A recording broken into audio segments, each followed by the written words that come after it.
جب تک یہ زندگی رہے گی غم بھی لگا رہے گا، تکلیفیں لگی رہے گی، مصائب آتے رہیں گے، انسان کو دکھوں کا سامنا رہے گا، واسطہ رہے گا۔ موت سے پہلے آدمی غم سے نجات پائے گا۔ ظاہر بات ہے جب تک زندگی ہے تو غم ہے، تو موت سے پہلے نجات نہیں مل سکتی۔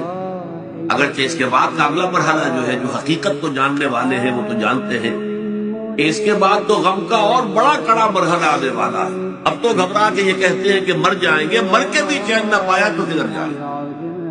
اگر اللہ ہمیں معاف فرمائے، اپنی رحمت اور مغفرت سے ہمیں ڈھانپ لے، جیسے کہ حضور نے فرمایا الا یتغمدنی ربی برحمتہ، حضور نے فرمایا کہ کوئی انسان بھی محض اپنے اعمال کی بنیاد پر جنت میں نہیں داخل ہو سکے گا جب تک کہ رحمت خداوندی دستگیری نہ کرے۔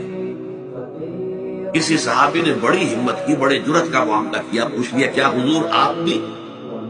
آپ نے فرمایا ہاں میں بھی، الا یتغمدنی ربی برحمتہ، جب تک کہ میرا رب مجھے اپنی رحمت سے ڈھانپ نہیں لے گا میں بھی جنت میں داخل نہیں ہوں۔